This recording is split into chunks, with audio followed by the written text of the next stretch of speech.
Reaction of metal with salt solution. देख बेटा, जब कभी मेटल सॉल्ट सॉल्यूशन के साथ रिएक्ट कर रहा होगा तो यहाँ पे क्या होगा, किसी एक मेटल का सॉल्ट होगा प्लस कोई दूसरा अवसर प्योर मेटल होगा। तो जब कभी सॉल्ट सॉल्यूशन प्योर मेटल के साथ रिएक्ट करेगा तो ये क्या होगा, डिस्प्लेस हो जाएंगे, आपस में एक दूसरे की प्लेस इंटरचेंज कर लेंगे। जो सॉल्ट की फॉर्म में मेटल है, जैसे मेटल बी जो है उसका सॉल्ट है, तो वो मेटल बी प्योर मेटल में कन्वर्ट हो जाएगा, और जो प्योर मेटल है वो मेटलिक सॉल्ट में कन्वर्ट हो जाएगा। When a more reactive metal is put in the salt solution of less reactive metal।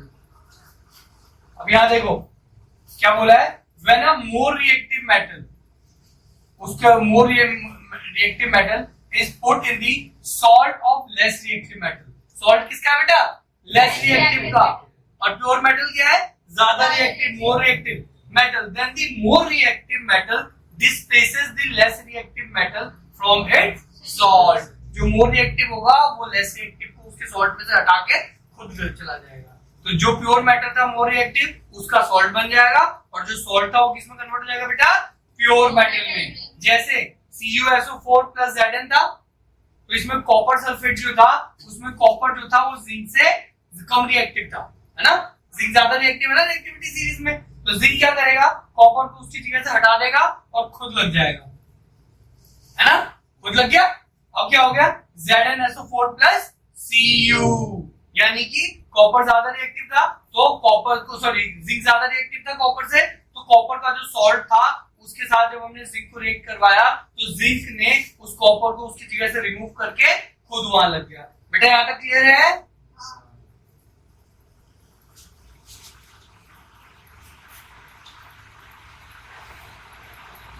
अब देखो बेटा यहां पे एक नोट है, if a strip of copper metal is placed in zinc sulfate solution then no reaction is occur।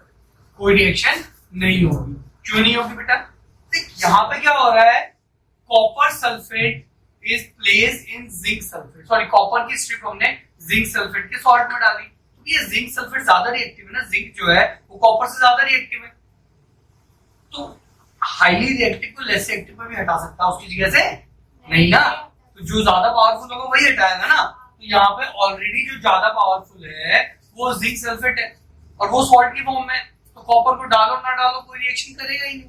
हाँ, लेकिन वहीं पे जो ऊपर वाली रिएक्शन थी कॉपर सल्फेट की थी, उसमें जिंक को डाला था तो उसने क्या कर दिया था, उसे उसकी जगह से। बेटा क्लियर है, आगे चलते हैं। Reaction of, if we put silver metal in copper sulphate solution.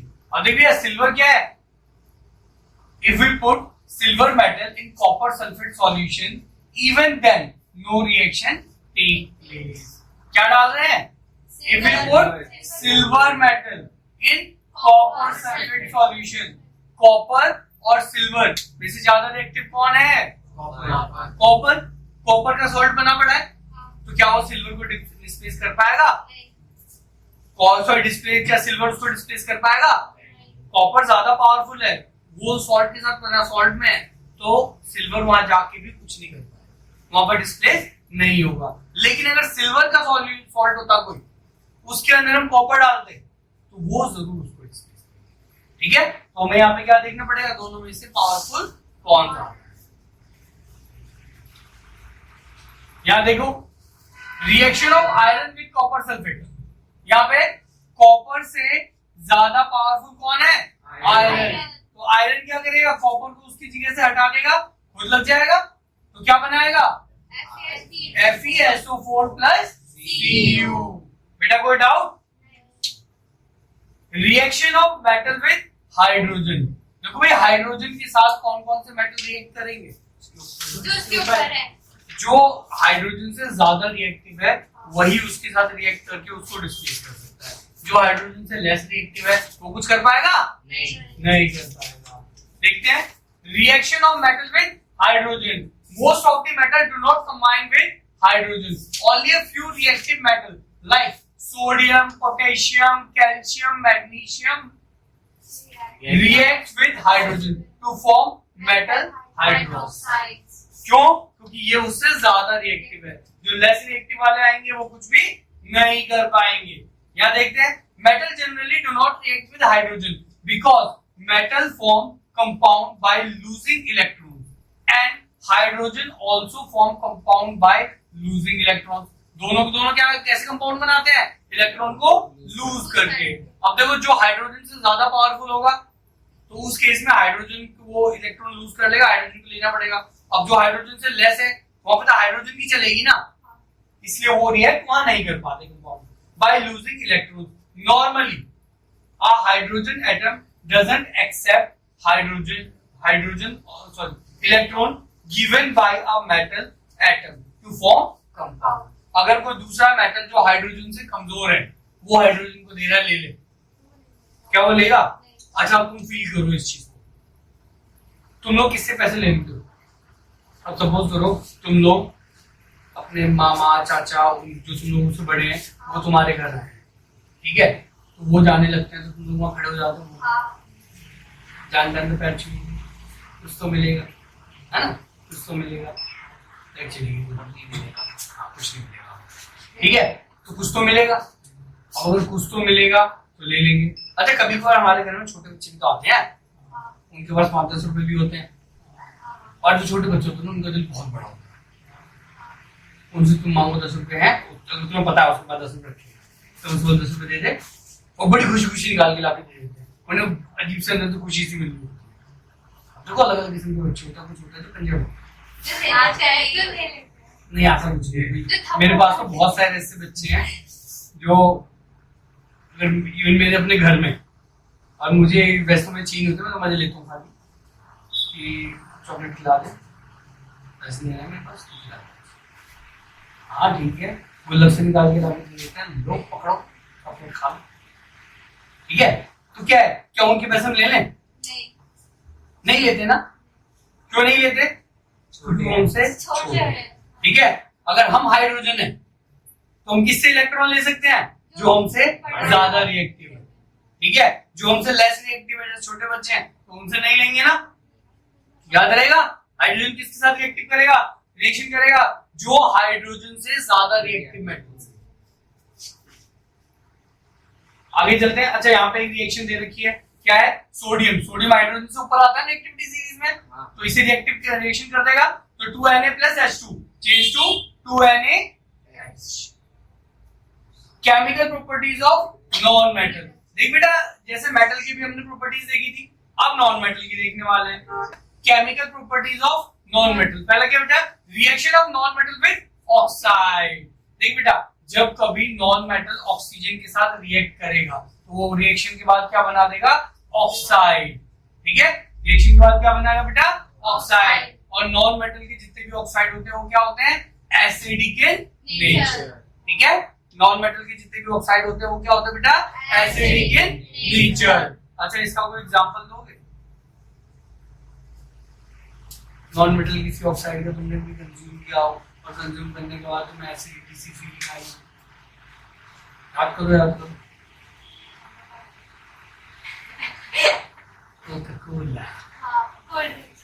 Cold drink जो होती है ना वो एसिडिक इन नेचर होती है. इवन वो इतनी एसिडिक होती है जो हमारे पूरे सिस्टम को हिला सकती है. कोल्ड ड्रिंक को जबरदस्ती प्रमोट किया जाता है कि हाँ कोका कोला ठंडी बोतल में डाल करके दिखा रहे होते हैं, बर्फ बर्फ डाल के, कितनी बढ़िया चीज है. अदरवाइज कोका कोला जो है या कोई सी भी सॉफ्ट ड्रिंक हो वो हमारे लिए हार्ड ड्रिंक जो है उससे ज्यादा हार्मफुल होती है. सुनने में थोड़ा अजीब लग रहा होगा ना. कोल्ड ड्रिंक जो है वो जो हार्ड ड्रिंक आती है ना तारू जिसको नीचे देते हुए बोलते हैं, उससे भी ज्यादा हार्मफुल है.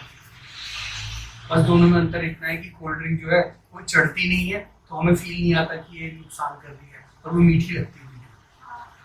और जो हार्ड ड्रिंक्स होती हैं ड्रिंकें जितनी भी वो सारी सारी कड़वी होती है, इसलिए हमें फील आता है कि ये नुकसान ज्यादा करती है.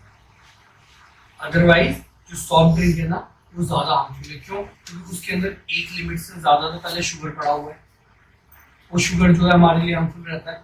फिर उसके बाद उसमें एसिड है जो हमारे लिए ज्यादा हार्मफुल है. वो हमारे दांतों की सुना हुआ है कोल्ड ड्रिंक पीने से दांत खराब हो जाते हैं. कभी लॉजिक लगा कोल्ड ड्रिंक से दांत तो खराब हो, वो एसिडिक होता है. नहीं वो एसिडिक होता है, वो इतना एसिडिक होता है कि वो जब उसे पी रहे होते हैं तो हमारे दांतों के ऊपर की जो लेयर होती है ना उस तक को गलाने की पावर रखता है. वो अच्छा तो बेटा देख, जब कभी नॉन मेटल ऑक्सीजन के साथ रिएक्ट करेगा तो क्या बनाएगा, ऑक्साइड बनाएगा। और नॉन मेटल के ऑक्साइड जो होते हैं वो क्या होते हैं, एसिडिक इन नेचर के होते हैं। मेटल के साथ जो ऑक्साइड बनाया था वो कौन से नेचर का था, basic in nature. Reaction of non metal with water, अगर नॉन मेटल को पानी के साथ रिएक्ट करवाओगे तो क्या होगा, non metal do not react with water, ये पानी के साथ रिएक्ट करेंगे ही नहीं। Non metal do not react with water to evolve hydrogen gas. This is because non-metal cannot give electron to reduce the hydrogen ion of water into hydrogen gas. Hydrogen पानी को छोड़ करके कब निकलेगा, जब उसे sufficient amount of electron मिलेगा। जब उसे इलेक्ट्रॉन मिल जाएगा तभी तो लेके छोड़ेगा। तो सोच के देखो, जब हमारा हाइड्रोजन इतना ढीठा है, इतना ज्यादा ढीठ है कि वो अपने से कम रिएक्टिव मेटल से रिएक्ट नहीं कर रहा, जो इलेक्ट्रॉन देने को तैयार है उसे, नॉन मेटल से रिएक्ट कर लेगा वो, बिल्कुल नहीं करेगा। तो इसीलिए वो भी रिएक्ट नहीं करेगा, वाटर के साथ ये रिएक्ट नहीं करता। Reaction of non metal with dilute acid. Non metal, if non metal like carbon, sulfur or phosphorus are put into a test tube containing dilute sulfuric acid or dilute HCl, then no hydrogen gas is evolved.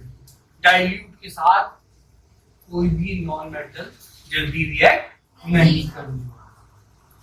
Reaction of non metal with salt solution, अगर non metal अगर salt solution के साथ react करेगा तो क्या होगा, displace करेगा। देखते हैं, a more reactive metal displace a less reactive non metal.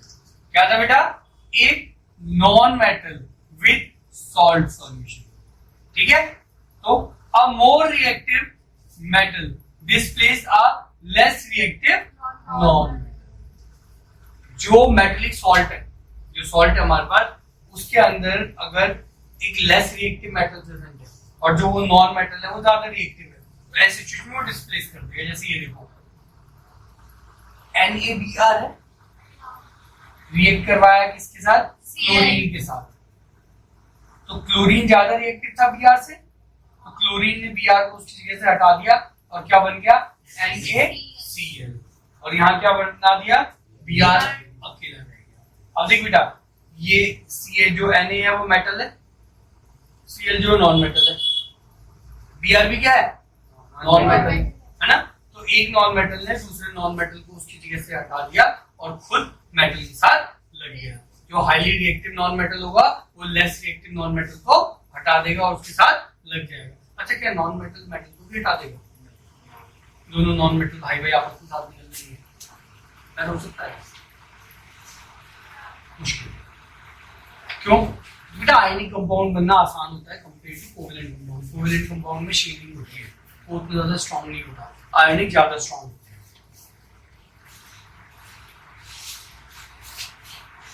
जब आयनिक कोवेलेंट भूल गया, मुझे पता भी है आयनिक और कोवेलेंट होता क्या है, नहीं तो पढ़ा था ना हमने, थोड़ा सा पढ़ाई था कोवेलेंट आयनिक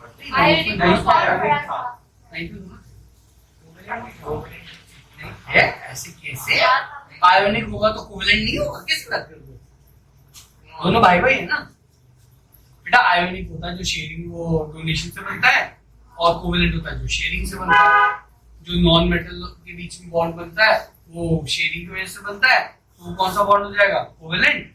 और जो एक मेटल और नॉन मेटल के बीच में बनता है वो डोनेशन की वजह से बनता है, वो आयोनिक होता है।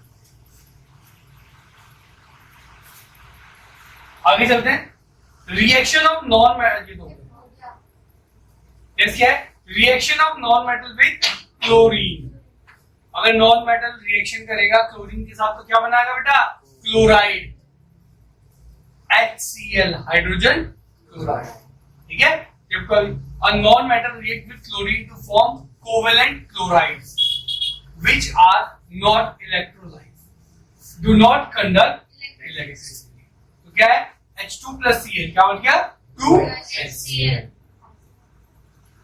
Non-metal from covalent chlorides because they cannot give electrons to chlorine atom to form chloride ion।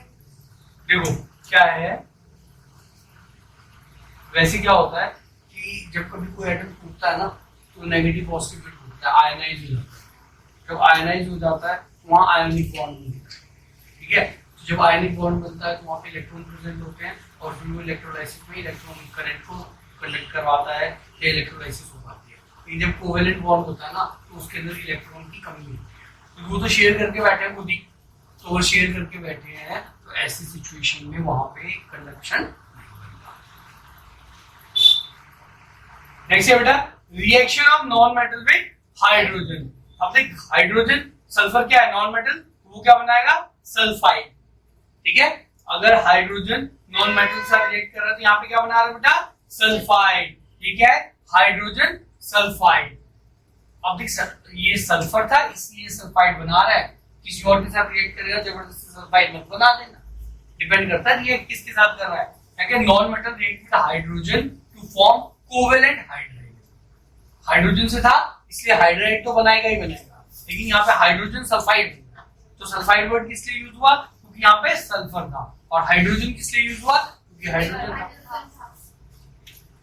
Difference in chemical properties, देख बेटा अब इनकी केमिकल प्रॉपर्टीज को एक बार अच्छे से देख लो। पहली प्रॉपर्टी क्या है, metal form acidic oxide, non metal form metal को बेसिक हाँ कोई ये गलत सीखा है वो बेसिक होना चाहिए, ये गलत सीखा है। हाँ तुम सही हो, दोनों में है। ये गलत है ना, वहाँ नॉन लिख दीजिए स्केच से और इसे काट दीजिए। तुम भावनाएं समझ चुके हो तो मैं इतनी मेहनत क्यों करूं, ठीक है। तो जो मेटल होता है बेटा वो कौन सा ऑक्साइड बनाता है, बेसिक ऑक्साइड, और नॉन मेटल कौन सा ऑक्साइड बनाता है, एसिडिक। यहाँ पे कौन, अच्छा यहाँ पे भी एसिडिक है, यहाँ भी एसिडिक है, चलो वेरी गुड। ये कौन सा बनाएगा, एसिडिक, ये कौन सा बनाएगा बेटा, बेसिक। वीडियो में ये पार्ट स्किप कर दीजिए ना।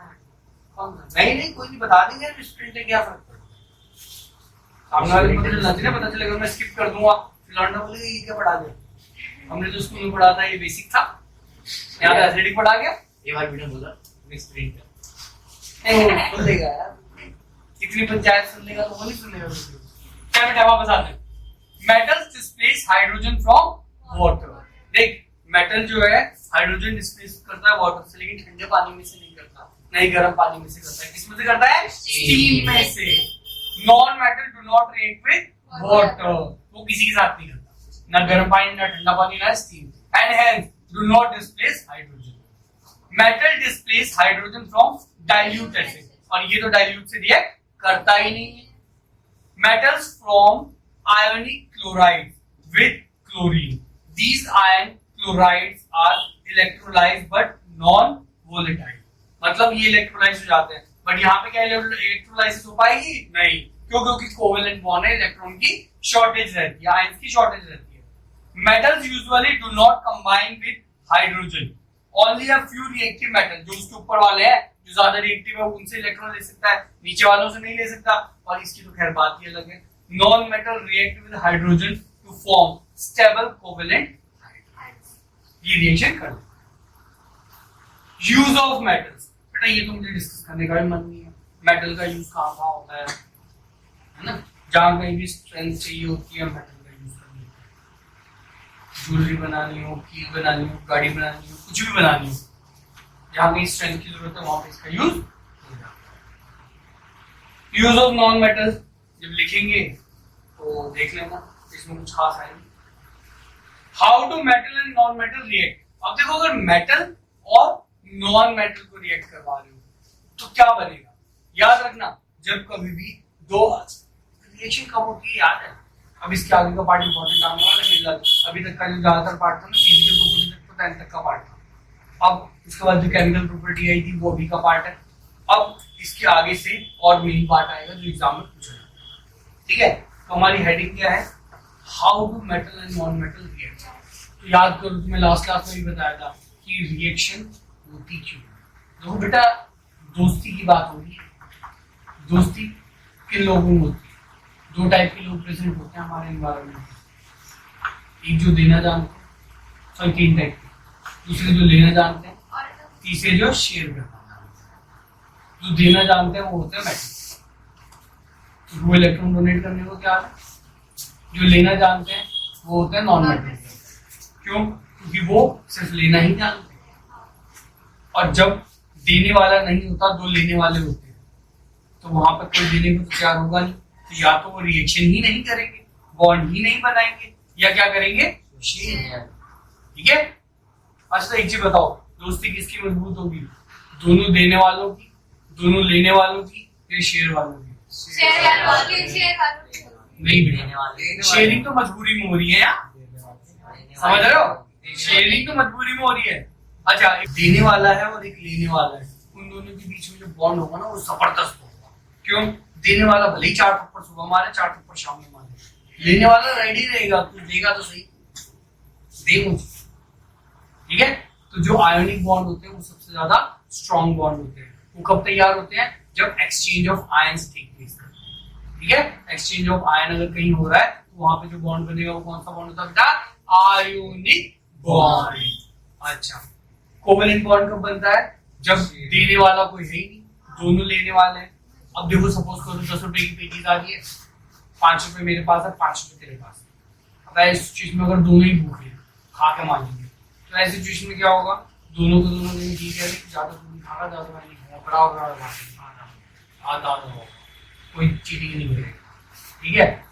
और अगले दिन जब खिलाने वाली पार्टी आ जाएगी तो क्या वो शेयर करना चाहेगा?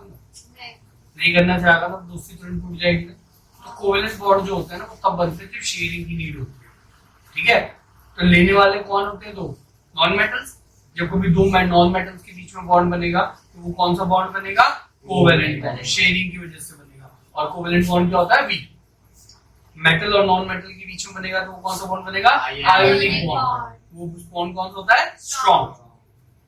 अच्छा, अब देखो दो मेटल आ गए, दो नॉन मेटल के बारे में बात कर ली हमने, कोवेलेंट बना ली, एक मेटल और एक नॉन मेटल के बारे में बात कर ली, आयनिक बना दिया। अरे तुमने देखे होंगे सोसाइटी में ना, हमारे आसपास कुछ ऐसे लोग होते हैं जिनको घमंड होता है,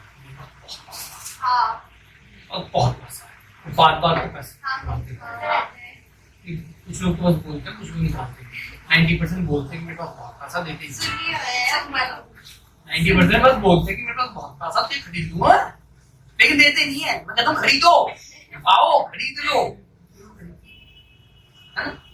तो देखो यार, ये जो लोग होते हैं जिनके पास बहुत पैसा होता है, ये गरीब आदमी के साथ रह सकते। क्यों? क्योंकि गरीब आदमी के साथ रहेंगे, गरीब आदमी बोलेंगे मेरे पास बहुत पैसा है, हाँ भाई 100 रुपये पार्टी का पकड़ लो, गरीब आदमी खुश करना नहीं।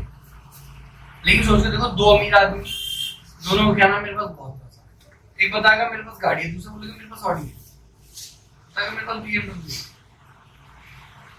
क्या ये दोनों ज्यादा देर तक एक साथ बैठ पाएंगे? बिल्कुल भी नहीं। किसी न किसी बात पे थोड़ी देर बाद आपस में बैठ जाएंगे, है ना? तो अगर दोनों के दोनों देने की टेंडेंसी रखते हैं तो ये दोनों ज्यादा देर तक साथ नहीं रह पाएंगे।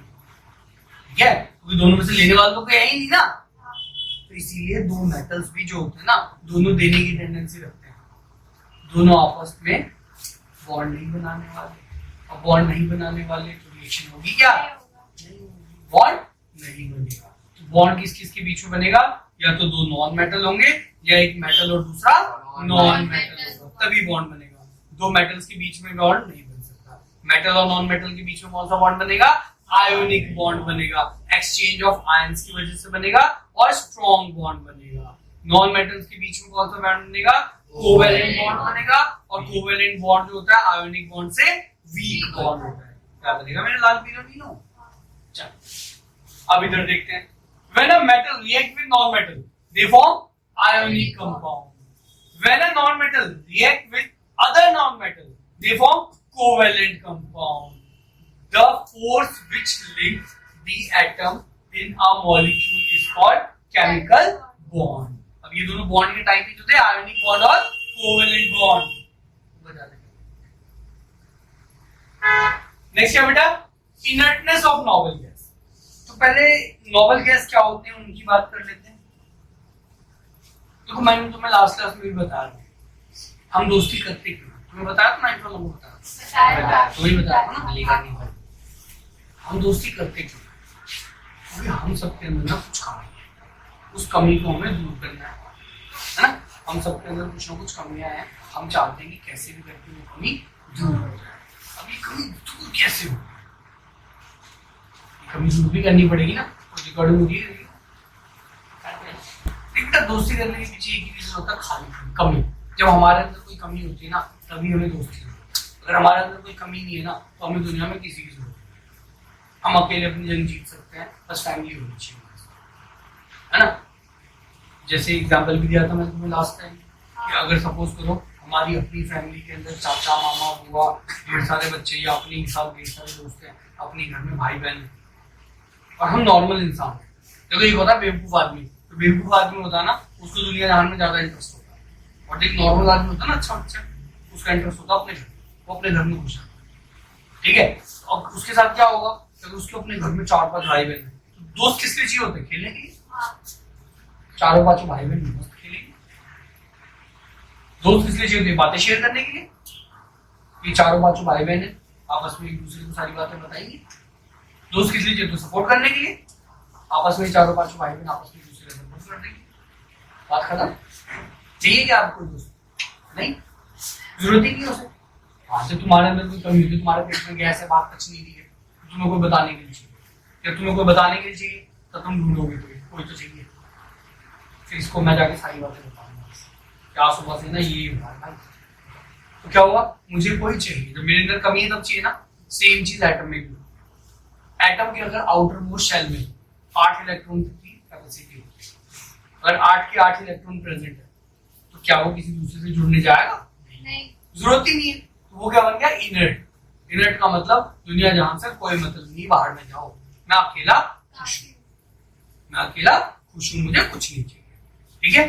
तो जो नोबल गैस होती है ना, उनके आउटर मोस्ट शेल में जितने इलेक्ट्रॉन होते हैं सब फुल रहते हैं, तो वो किसी से रिएक्ट करेगा। याद करो, जो बल्ब होता है, बल्ब के अंदर कौन सी गैस भरी हुई है, आर्गन। आर्गन क्या है, इनर्ट गैस। उसे पता है वो किससे रिएक्ट नहीं करने वाला, भर दो, ठीक है, उसे भर दो, खुश जहां है। लेकिन वहीं पे बाकी जो इनर्ट नहीं है, उनके आउटर मोस्ट शेल में जगह है। अब 8 होते हैं, अगर उसके पास 1 2 3 है, तो वो क्या कोशिश करेगा, दे दूं, मेटल बन जाऊं। 4 है, 5 6 7 8, 4 है तो शेयर कर लूं, 5 है 6 है 7 है, तो वो क्या करना चाहेगा कि मैं यार कोई दूसरों से ले लूं।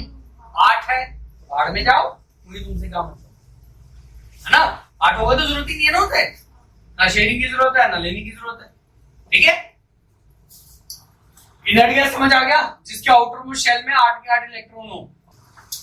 Inertness of noble gas, these noble gas are chemically unreactive, मतलब ये रिएक्ट नहीं करते। क्यों नहीं करते, आउटर मोस्ट शेल फुल है इनका। We must conclude that electron arrangement in their atoms are very stable. Very stable का मतलब फुल है, जैसे स्टेबल है, which do not allow the outermost electron to take part in a chemical reaction। अब देखो, अगर तुम ऑलरेडी कुछ देर से ऑक्यूपाइड हो, क्या तुम कहीं और घुमा रहे हो, कोई और दोस्त चाहिए, तुम अपनी जिंदगी में खुश हो। The noble gas atom have completely filled outermost shell, बाहर वाला शेल क्या पूरी तरह से फुल है। We can explain the reactivity of elements as a tendency of their atom to achieve a completely filled outermost shell or valence shell and become stable। वो तभी तो रिएक्ट करेगा, रिएक्टिविटी तभी तो शो करेगा जब उसका आउटरमोस्ट शेल में उसे फुल करना है। और अगर ऑलरेडी फुल है, क्या जरूरत है किसी से मिलने की, खुश रहेगा अपनी जिंदगी में। Only one inert gas, helium has 2 electrons। बताया था ना, कुछ के अंदर कैपेसिटी के अंदर 2 होते हैं, बाकी जितने सब में 8। Only one inert gas, helium, has 2 electrons in its outermost shell। All other inert gas have 8 electrons in the outermost shell of their atom। तो हीलियम को 2 इलेक्ट्रॉन चाहिए, 2 मिल गए तो खुश आओ, दुनिया जहान से कोई मतलब नहीं, 2 रहते ही हैं उसमें। और बाकी जितने भी हैं उनमें 8 चाहिए, 8 के 8 मिल गए तो बस बात मत करो, मैंने समझ कैंसिल जी। तो कॉज ऑफ केमिकल बॉन्डिंग, या तो लूज करेगा बाय लूजिंग 1 और मोर इलेक्ट्रॉन, बाय गेनिंग 1 और मोर इलेक्ट्रॉन, या बाय शेयरिंग। लूज कौन करता है, मेटल्स। गेन कौन करता है, नॉन मेटल्स। शेयर कौन करता है, नॉन मेटल्स। आयोनिक कंपाउंड समझ आ गया? आयोनिक कंपाउंड में दो चीजें आएंगी, एनायन और कैटायन। एनायन कब बनेगा? जब वो लेगा। हाँ। जब वो लेगा, तो लेने की वजह से ऊपर कौन सा चार्ज बनेगा? Negative charge. कैटायन कब बनेगा? जब वो देगा, देने की वजह से कौन सा चार्ज बनेगा? Positive charge. अब देखो जितने इलेक्ट्रॉन ले रहा है उतना नेगेटिव चार्ज बनेगा, जितने इलेक्ट्रॉन दे रहा है उतना positive charge. Formation of positive ion. देख बेटा, अगर 1 2 3 आउटर में शेल में अगर 3 इलेक्ट्रॉन तक है तो उसकी कोशिश क्या होगी? मैं इलेक्ट्रॉन डोनेट कर दूं। अगर और वो क्या बनाएगा इलेक्ट्रॉन डोनेट करने के बाद? डोनेट करेगा कैटायन। कैटायन बनाएगा। पॉजिटिव चार्ज करेगा, एक करेगा तो एक पॉजिटिव चार्ज होगा, दो करेगा तो दो, तीन करेगा तो तीन। और पिछले वाले में जब आगे वाला खत्म होगा तो पिछले वाले में 8 है, वो नेगेटिव उसमें चला जाएगा, फिर इनर्ट गैस, फिर वो कहीं पे भी जाकर के रिएक्ट नहीं करेगा। जनरली मेटल ऐसा काम करते हैं। Electron dot structure. Electron dot structure क्या होता है भैया? ये होता है बेटा इलेक्ट्रॉन डॉट स्ट्रक्चर, जिसके अंदर हम लोग इलेक्ट्रॉन्स को रिप्रेजेंट करके दिखाते हैं कि किसी एटम में कितने इलेक्ट्रॉन्स प्रेजेंट हैं। जैसे यहां देखो, formation of negatively charge ion. Negatively charge ion किस तरीके से तैयार होते हैं? अब इस अरेंजमेंट को ध्यान से देखो। अंदर वाले में जो पहला शेल होता है उसके अंदर कितने इलेक्ट्रॉन होते हैं? 2। तो 2 है पहले में। ये बीच वाला क्या है? काला काला जो दिख रहा है, उसके चार तरफ दूसरा वाला आया। पहले हुआ जब दूसरा आता है तो उसकी कैपेसिटी कितनी की होती है? 8। इसे 8 चाहिए, तो 2 जो 4, एक 5 और एक 6, तो 6 है तो लेगा देगा कोवेलेंट बनाएगा? लेगा क्योंकि 2 चाहिए तो ले लेगा भाई हमारा। 2 चाहिए तो ले लेगा, तो लेगा तो ऊपर क्या लग जाएगा? Negative charge. अब एक यहाँ एडजस्ट हो जाएगा, एक यहाँ एडजस्ट हो जाएगा। -2 और 2 अलग-अलग कोई डिफरेंस होता है लिखने में। ये 2 कहाँ दिखा? वो लेगा उसके बाद जाना है। माइनस और माइनस मतलब बस माइनस लिखने में और दिक्कत लेगा, तो माइनस की दिक्कत है। 2 का मतलब है 2 इलेक्ट्रॉन इसने लिए, 2 का मतलब है 2 इलेक्ट्रॉन इसने दिए। डिजाइन है वो। आयनिक बॉन्ड, कोवेलेंट बॉन्ड समझ आ चुका होगा शायद। अब इसके ऊपर ज्यादा रिसर्च करने की जरूरत नहीं है। देख बेटा, NaCl था, NaCl को जब हमने तोड़ा तो Na और Cl दो में टूट गया। अच्छा, NaCl क्या था? आयोनिक कंपाउंड था। अब देखिए इसके आउटर मोस्ट यहाँ पे क्या है? Na मेटल है, नॉन मेटल है? और calcium non metal, sorry chlorine. Chlorine क्या होता है बेटा? एक मिनट रुक जा बेटा। क्लोरीन क्या होता है बेटा? Non metal. तो जब कभी मेटल और नॉन मेटल बॉन्ड बनाएंगे तो कौन सा बॉन्ड बनेगा? आयोनिक बॉन्ड बनेगा। आयोनिक बॉन्ड कब बनता है? जब इलेक्ट्रॉन का एक्सचेंज होता है, आयंस एक्सचेंज हो रहे हैं। तो यहाँ पर इसके आउटर मोस्ट शेल में कितने इलेक्ट्रॉन है? एक। तो एक जिसके पास है वो देगा लेगा भाई, 7 थोड़ी मांग लेगी तो। सोडियम था, मेटल था, अब ये एक इलेक्ट्रॉन इसने किसको दे दिया? कैल्शियम। अब सॉरी क्लोरीन को। तो क्लोरीन को जब इसने इलेक्ट्रॉन दे दिया तो क्या हो गया? क्लोरीन के पास पूरे 8 बन गए। क्लोरीन के पास क्या हो गए? पूरे 8 के 8 बन गए, तैयार हो गए। अब यहाँ पे क्या बन गया? NaCl। क्लियर है बेटा?